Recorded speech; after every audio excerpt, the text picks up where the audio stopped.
किसी शहर की किसी गली का कोई घर ऐसा नहीं जहां पानी की जरूरत ना हो। ठीक इसी तरह हर उद्योग धंधे को चलाने के लिए पानी, लाखों लीटर पानी की जरूरत होती है। लेकिन रोज बढ़ती जरूरतें, पानी का अंधाधुंध दोहन और बर्बादी से पानी का हर स्रोत हांफने लगा है। घर और उद्योग धंधे पानी का सही इस्तेमाल और उसे सहेजना शुरू कर दें तो क्या बात। ख्याल बहुत आसान है और अगर आप मन में ठान लें तो बात बनते देर नहीं लगती। लगभग ऐसा ही कुछ हुआ भोपाल के पास मंडीदीप की एक सूती धागा मिल में। यहां हर बरस लाखों रुपयों का पानी खरीदकर इस्तेमाल किया जाता था, फिर भी जरूरतें पूरी नहीं होती थीं। कहते हैं ना, जहां चाह वहां राह। फैक्ट्री के प्रबंधकों ने दो तरीके से पानी को सहेजना शुरू किया। एक, मिल और उसके कर्मचारियों के लिए बनाई गई कॉलोनी के सीवेज के पानी को साफ कर इस्तेमाल लायक बनाया गया।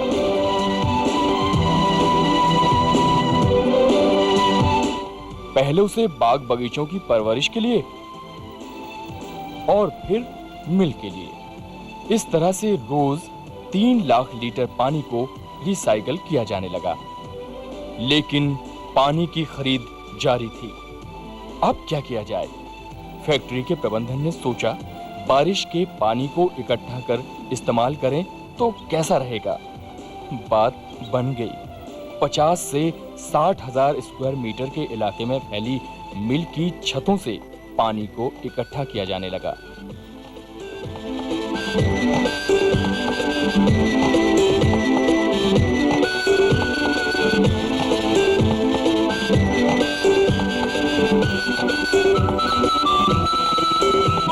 नतीजा सामने था।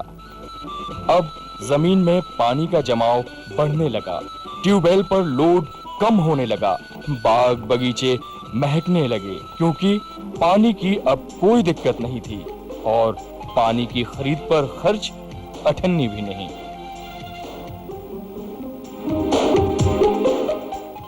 नमस्कार, पर्यावरण दर्शन के इस कार्यक्रम में आपका बहुत स्वागत।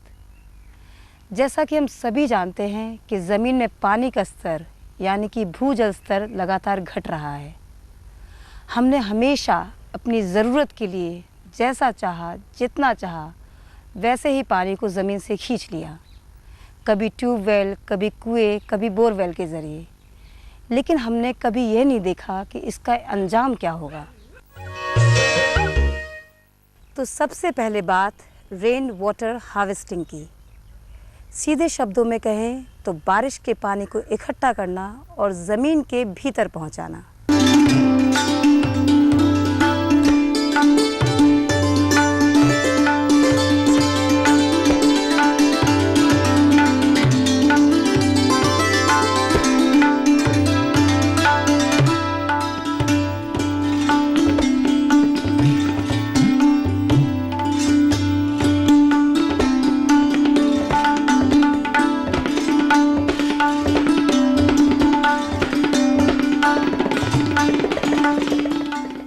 आज हमारे साथ श्री संतोष वर्मा जी हैं, जो रूफ वाटर हार्वेस्टिंग सिस्टम के एक्सपर्ट हैं और ये इस सिस्टम में काफ़ी अरसे से काम कर रहे हैं। तो वर्मा जी, आप हमें बताएंगे कि रूफ वाटर हार्वेस्टिंग सिस्टम की टेक्निक क्या है? बरसात के पानी को जो छत पर से पाइपों के माध्यम से फालतू बह जाता है, उसको इकट्ठा करके पाइप के माध्यम से और बोर में उतारने की तकनीक को रूफ वाटर हार्वेस्टिंग कहा जाता है।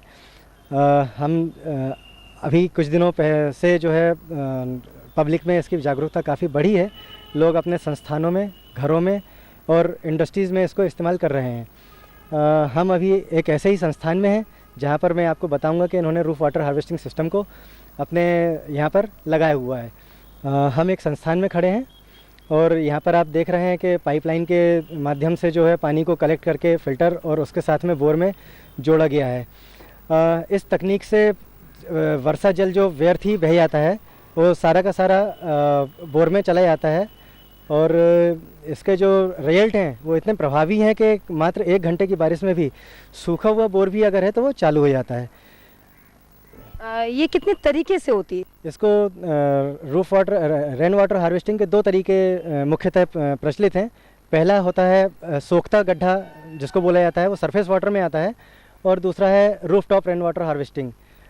सोख्ता पिट जो है उसमें ज़मीन में गड्ढा किया जाता है, लेकिन उसमें ये ध्यान रखना होता है कि उसका जो स्टेटा है ज़मीन का, वो कितना परमिसेबल है इस चीज़ के लिए कि पानी को वो सोख पाएगा या नहीं, ये उसमें विशेष ध्यान देने वाली बात है। दूसरा जो टेक्निक है वो है roof top rain water harvesting. Roof top rain water harvesting system में हमको छत के माध्यम से जो भी पाइपलाइन आती है उसको फ़िल्टर लगा के और ज़मीन के अंदर, चाहे वो ट्यूबवेल हो, वेल हो, उनके अंदर उतार दिया जाता है। अब हम इनसे ये जानेंगे कि रूफ वाटर हार्वेस्टिंग सिस्टम काम कैसे करता है। देखिए, छत से जो भी बरसाती पानी को बहाने के लिए जो डिस्चार्ज पाइप उतारा जाता है, उसके साथ में एक फ़िल्टर जोड़ दिया जाता है, और उस फिल्टर के जो आउटलेट होता है वो ट्यूबवेल के साथ जोड़ा जाता है। इसमें सारा कचरा जो पानी के साथ आता है वो ट्यूबवेल फ़िल्टर में जमा हो जाता है, और उसका जो फ्रेश वाटर है वो पाइप के माध्यम से बोर में चला जाता है, और कचरे को फिर बाद में समय समय पे साफ़ करना पड़ता है, जिससे हमारे फ़िल्टर के साफ़ रहने से हमको पानी का जो फ्लो है वो बराबर मिलता रहे। Okay, roof water harvesting system क्या शहरों में अनिवार्य है, ज़रूरी है क्या शहरों में? हाँ जी, रूफ वाटर हार्वेस्टिंग सिस्टम को सरकार ने अनिवार्य किया हुआ है, लेकिन स्वैच्छिक लोगों को अपनी जागरूकता का परिचय देते हुए इसको स्वैच्छिक तौर पर भी इस्तेमाल करना चाहिए। हम बात कर रहे हैं रूफ वाटर हार्वेस्टिंग सिस्टम के बारे में। अभी हमने छत पर देखा जो आउटलेट थे, अब हम यहाँ पर देख रहे हैं ये पाइप्स जो हैं उन सारे आउटलेट को एक एक करके जो डिस्चार्ज पाइप हैं उनके साथ में जोड़ते हुए हम इसको आगे लेकर जा रहे हैं, जहाँ से इसको नीचे ले जाके फ़िल्टर के साथ में जोड़ेंगे। अब हम इसके बाद फ़िल्टर के पास चलते हैं। हम बात कर रहे थे रूफ टॉप वाटर हार्वेस्टिंग के बारे में। अभी हमने ऊपर से छत पर से पाइप देखे, वो हम यहाँ देख सकते हैं कि ये फ़िल्टर के पास में हम आज आ गए हैं, और ये पाइपलाइन द्वारा ये पानी जो है अभी इस समय फ़िल्टरों पे आ रहा है। पानी जो है हम यहाँ पर ढक्कन को खोल के देख सकते हैं, यहाँ से पानी जो है बोर में पास होता हुआ ये फ़िल्टर है, पानी आया फ़िल्टर में से होता हुआ ये बोर में जा रहा है। ये यहाँ से पानी हम बोर में जाता हुआ देख सकते हैं। हमने देखा पाइपलाइनों के माध्यम से पानी जो फ़िल्टर में आया, और यहाँ से पानी फ़िल्टर होके सीधा ये जो पाइप दिख रहे हैं ये सारे फ़िल्टर्स को आपस में जोड़ा गया है, तीनों फ़िल्टर्स को, और इसकी सेंट्रलाइज पाइपलाइन जो है यहाँ से सीधा बोरवेल में हम लेके जा रहे हैं। हम बात कर रहे थे फ़िल्टर के बारे में। यहाँ से जो पाइपलाइन से पानी आ रहा है ये इस फ़िल्टर के माध्यम से बोर में जा रहा है। इस फ़िल्टर में कचरा डिपॉजिट हो जाता है। अब इस फ़िल्टर को साफ़ करने के लिए हमको मात्र वाल्व को 15 सेकंड के लिए खोलना होता है। जैसे ही इस वाल्व को खोलेंगे,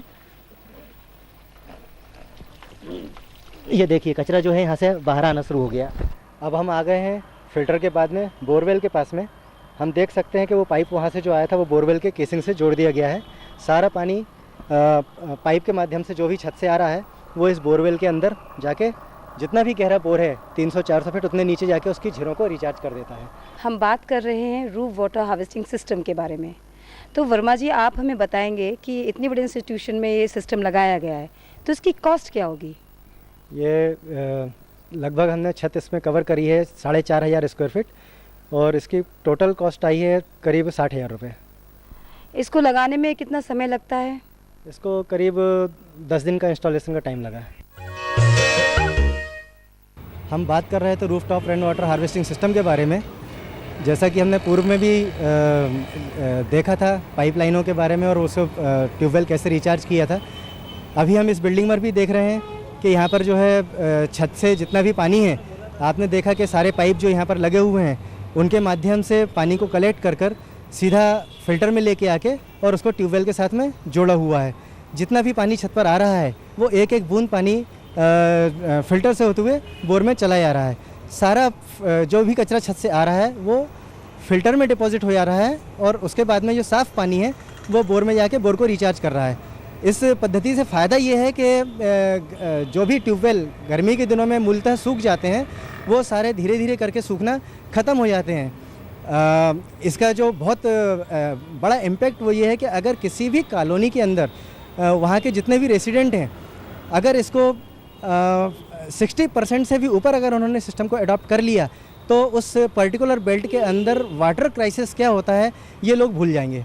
इसका इतना अच्छा फ़ायदा है।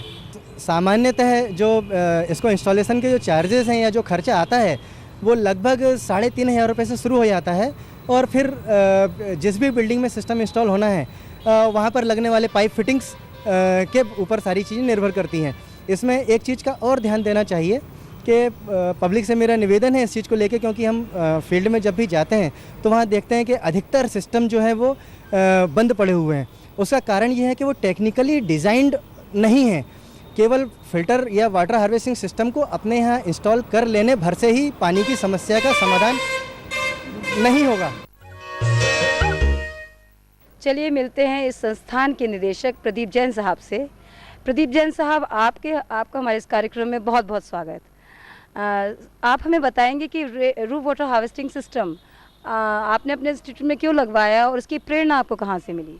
ये जब हमारे पास में पूरा इतना बड़ा संस्थान है, 4 एकड़ का कैंपस है, और जब हमने पानी की आवश्यकताओं को हमसे और अधिक से अधिक हमको होने लग गई और जब हमारे जो बोरवेल्स थे वो सूखने लग गए, तब हमें लगा कि हमें रेन वाटर हार्वेस्टिंग करानी चाहिए। और इसके लिए फिर हमने इंटरनेट पर सर्च करी, कुछ लोकल संपर्क किए, तब हमें इसके बारे में जानकारी हुई और हमने फिर इसे अपनाया। तो ये सिस्टम आपने अपने इंस्टीट्यूट में कब लगवाया? ये लगभग 3 वर्ष पहले हमने इसको लगवाया था और अब हमारी ये सिस्टम बड़ा सक्सेसफुली रन कर रहा है हमारे कॉलेज में। इसके क्या क्या लाभ हैं, आप बता सकते हैं हमारे दर्शकों को? इसका लाभ तो आप हमारे कैंपस को देख करके खुद ही अनुमान लगा सकते हैं। 47 डिग्री के टेम्परेचर में भी इतनी ग्रीनरी मेंटेन करने का जो हम साहस कर पाते हैं वो इसी रेन वाटर हार्वेस्टिंग की देन है कि हमें वाटर हमेशा पानी गर्मी में भी अवेलेबल है और इसीलिए जो इतनी ग्रीनरी हरा भरा जो कैंपस आप देख रहे हैं, पूरे कैंपस में आपको हर जगह पर जो हरियाली नज़र आ रही है, ये उसी रेन वाटर हार्वेस्टिंग का ही परिणाम है। क्योंकि हमें पानी की कभी कमी महसूस नहीं हुई। हमारे यहाँ पर जो विद्यार्थियों को पानी पीने के लिए कम जो लगता है वो, और उसके अलावा जो ग्रीनरी या जो हॉस्पिटल हमारे यहाँ चल रहा है उसके लिए जो हमें पानी की आवश्यकता होती है, वो सभी पूरी पानी जो है हमारा अपने सेल्फ सफिशिएंट बोरवेल से ही हम पूरा कर पाते हैं। जैन साहब, आपका ये जो सिस्टम आपने लगवाया तो इसमें बहुत ज़्यादा खर्च तो नहीं आता है कहीं? अगर आप खर्च और लाभ दोनों को देखें तो मुझे तो लाभ ही लाभ ज़्यादा नज़र आ रहा है। खर्च एक बार ज़रूर ऐसा लगता है कि जिस समय हम वाटर हार्वेस्टिंग प्लांट करते हैं तब उस समय ज़रूर खर्चा लगता है, लेकिन अगर हम आगे के वर्षों में उसको देखें तो उसका फ़ायदा ही फ़ायदा है और कुल मिलाकर के फ़ायदा अधिक है और खर्चा कम। जैन साहब, आपका काम तो काबिल तारीफ़ है, लेकिन हम चलते चलते हमारे दर्शकों को कुछ इम्पोर्टेंट संदेश देना चाहेंगे? मुझे तो लगता है कि जितने भी बिल्डिंग्स, खास करके ऐसे संस्थान जहाँ पर पानी की ज़्यादा आवश्यकता होती है या ऐसे जो कमर्शियल लेवल के संस्थान है, वहाँ पर तो रेन वाटर हार्वेस्टिंग कंपलसरी ही कर देना चाहिए।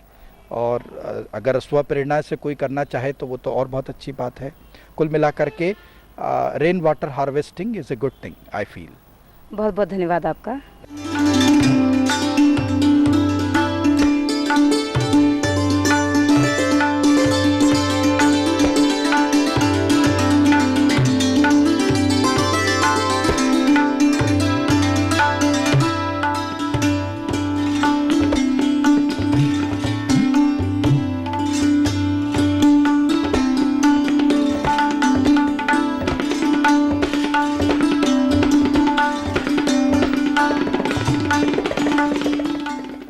तो ये तो बात हुई रेन वाटर हार्वेस्टिंग सिस्टम की, यानी कि रेन वाटर हार्वेस्टिंग तकनीक की।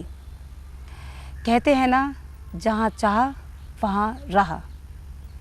हम ज़मीन की सूनी कोख को, यानी कि धरती की सूनी कोख को फिर से पानी से हरा भरा कर सकते हैं इसी तकनीक के ज़रिए। बस ज़रूरत है इच्छा शक्ति की। देखिए, रेन वाटर हार्वेस्टिंग का सबसे बड़ा फ़ायदा ये है कि ये रेन वाटर जो होता है ये एकदम बहुत प्यूरीफाइड होता है, शुरू के 10 मिनट जब बारिश शुरू होती है तो उसमें जो आसमान में जो धूल मिट्टी है, गंदगी है, उसको अगर हम निकाल देते हैं, जो हम उसको नहीं लेते हैं, उसके बाद ये पानी बिल्कुल शुद्ध होता है और ये शुद्ध पानी इकट्ठा होके हम सीधे बोर में उतार देते हैं। तो उससे क्या होता है कि जो हमारा बोर का जो प्रॉब्लम है वाटर लेवल का, वो काफ़ी हद तक सॉल्व हो जाता है। और ये चीज़ मैं अपने ट्यूबवेल के हिसाब से नहीं, बल्कि ये मैसेज अगर आप दूरदर्शन पर दे रहे हैं तो मैं कहना चाहता हूँ ये सबके लिए होना चाहिए, कुछ इस तरह की पब्लिसिटी भी आना चाहिए। अब जैसे कोलार रोड पे सर्वधर्म में सबसे ज़्यादा प्रॉब्लम आए दिन आती है कि भाई यहाँ पानी नहीं है। उसका कारण यह है कि लोगों ने ट्यूबवेल लगा के पानी तो सब इस्तेमाल कर लिया है, अब कोई रिचार्जिंग के लिए उतना नहीं कर रहा। अब जैसे हमने किया तो हमको जो है साल भर हमको बहुत दिक्कत नहीं होती। 21 फ्लैट हैं इसमें एक कॉम्प्लेक्स में, और 21 फ्लैट पे एक ही ट्यूबवेल काम कर रहा है। तो अब आप देखिए कि इससे कितनी बड़ी हमको मतलब फ़ायदा हो रहा है। और यही चीज़ यहाँ जितने भी लोग हैं जिनके सक्सेसफुल ट्यूबवेल हैं वो सब करेंगे तो पानी जो है ऑटोमेटिकली सबका वाटर लेवल मेंटेन होगा। और वो मेरे ख्याल से पानी की जो प्रॉब्लम जिसके लिए हम शासन से रोज़ डिमांड करते हैं और जो इस स्थिति में नहीं है, दे आर नॉट कैपेबल, सक्षम नहीं है, वो डेफिनेटली जो है लोग अपने आप ही इस चीज़ को अपने हिसाब से हल कर लेंगे, ऐसा मेरा मतलब मानना है। और इसमें क्वालिटी का कोई प्रॉब्लम नहीं है, क्योंकि रेन वाटर से ज़्यादा प्यूरीफाइड कोई वाटर नहीं होता है। दूसरे बारिश का पानी हम जब इसमें सारा उतार देते हैं तो वाटर लेवल ऑटोमेटिकली मेंटेन हो जाता है। तो ये इसके फ़ायदे हैं। तो हमने जाना कि रेन वाटर हार्वेस्टिंग और रूफ वाटर हार्वेस्टिंग हमारे भूजल स्तर को बनाए रखने के लिए बेहद कारगर साबित हो रही है। कहते हैं ना, बीती ताही बिसार दे, आगे की सुध ले, यानी जो बीत गई वो बात गई। हमें इस तकनीक का प्रयोग करना चाहिए और अपने निजी जीवन में पानी को बचाना चाहिए, क्योंकि ये पानी हमारे ही तो काम आना है। जय स्वच्छ परिवेश। आपको हमारा कार्यक्रम कैसा लगा हमें जरूर लिखें। हमारा पता है कार्यक्रम पर्यावरण दर्शन, द्वारा निदेशक दूरदर्शन केंद्र, Shyamla Hills, Bhopal, pin code 462013।